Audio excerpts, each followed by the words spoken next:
nous allons reprendre les travaux autour du travail et de la pensée d'Arnaud Münster. Je suis tout à fait navré pour ma part de n'avoir pas pu être là ce matin. Je voudrais dire en tout cas que c'est un plaisir pour moi et j'en suis aussi très honoré de participer à cette journée autour d'une longue trajectoire, celle d'Arnaud, qui au fond, sans doute, dont le travail sans doute nous a accompagnés tous, pour autant que nous sommes ici, dans notre propre travail. Je veux dire que les livres d'Arnaud Münster, ce sont des ouvrages avec lesquels nous avons vu les uns et les autres très probablement à échanger tout au long de notre propre cours, en quelque sorte. Donc je voudrais vraiment dire ma satisfaction d'être ici, et peut-être au moins cette satisfaction est liée à ce qui a sans doute déjà été dit. Hein. Je suis navré sans doute de répéter un certain nombre de choses, mais ce qui frappe dans cette trajectoire d'Arnaud Münster, c'est certainement au fond une rectitude ou une probité, quelque chose qui s'est toujours tenu depuis disons l'antistalinisme, mais peut-être plus probablement le caractère anti-orthodoxe ou anti-autoritaire de cette pensée, dans une sorte de fil droit d'une fidélité qui va jusqu'au caractère ou à la nature ou à la dimension anti-néolibérale, si je puis dire, de cette pensée.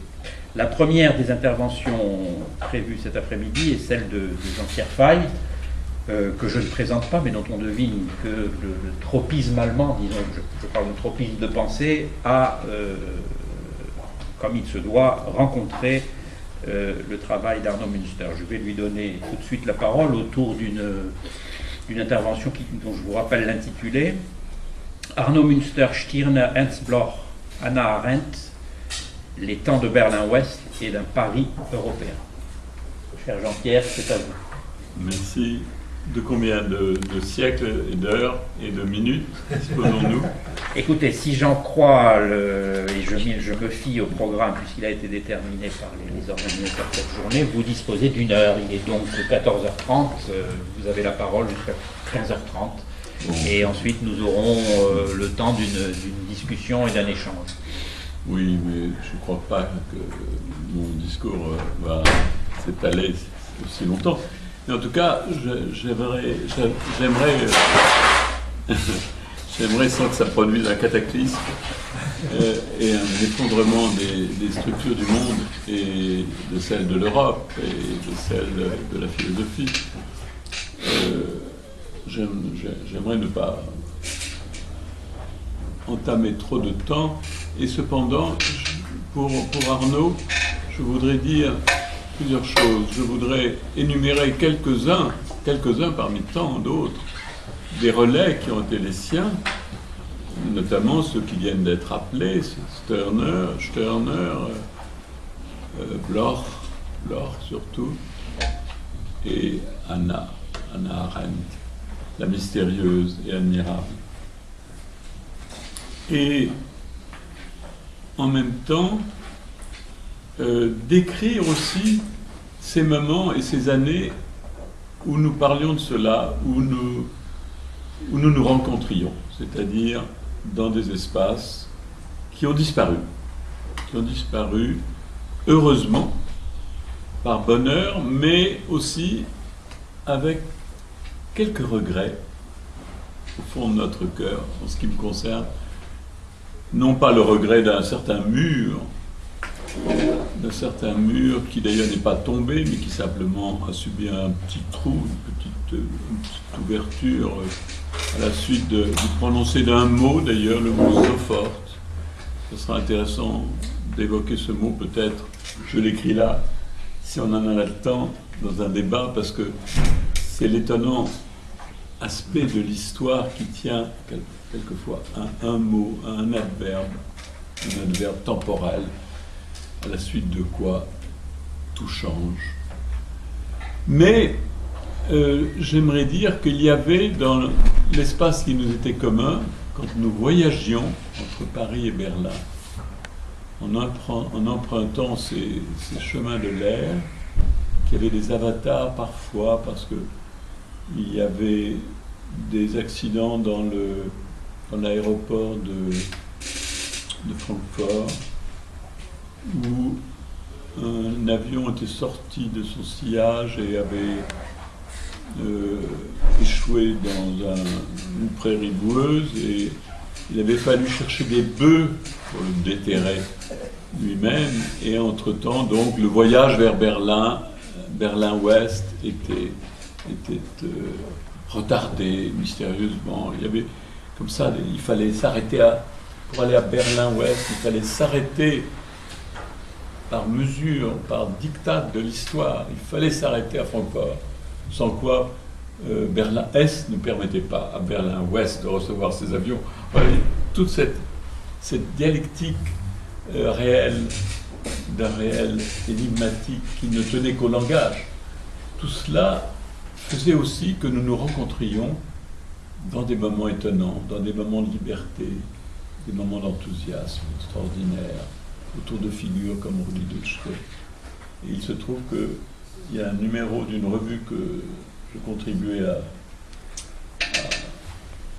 rendre écrite à l'époque, et où Arno Münster est présent, et il s'y trouve également Rudi Dutschke, là à côté, entre Ernst Bloch et Enzensberger. Bon, alors voilà, j'aimerais donc parler de Berlin-Ouest et de Berlin-Est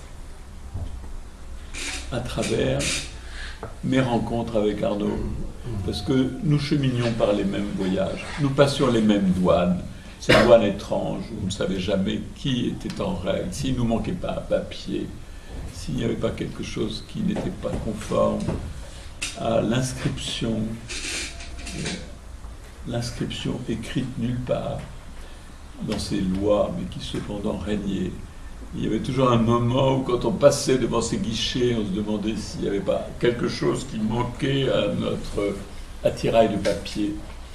Voilà, c'était donc un moment quand même de liberté extraordinaire. Je crois que qui n'a pas eu l'intuition de cela ne mesure pas aussi les paradoxes d'aujourd'hui.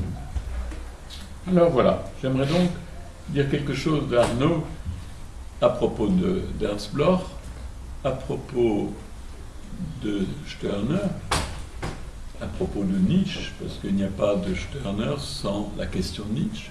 Et c'est ça qui rend le livre d'Arno si fascinant et si important. Nietzsche et Stirner, suivi de Nietzsche immoraliste.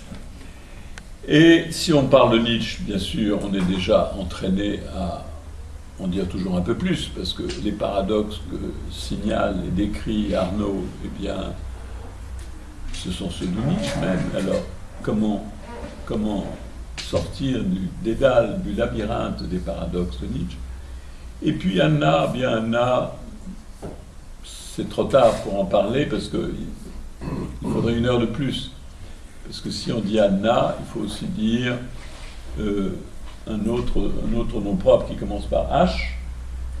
Et ce nom propre, ce n'est plus un prénom, mais un nom dynastique. Et cette dynastie philosophique, eh bien, elle est si énigmatique, elle nous entraînerait trop loin. Donc je crois que nous ne ferons qu'évoquer les fantômes qui rôdent autour du nom de Hannah Arendt. Anna, que pour ma part j'admire et que je respecte infiniment, ne serait-ce que pour sa lettre, la lettre du 29 septembre, si je ne me trompe, 1949, à Karl Jaspers, où elle dit des choses sur un ex-collègue de Jaspers et un ex-maître de Anna, qui est un chef-d'œuvre que j'avais envie d'apporter pour la lire, mais ce serait un petit peu sortir de notre sujet.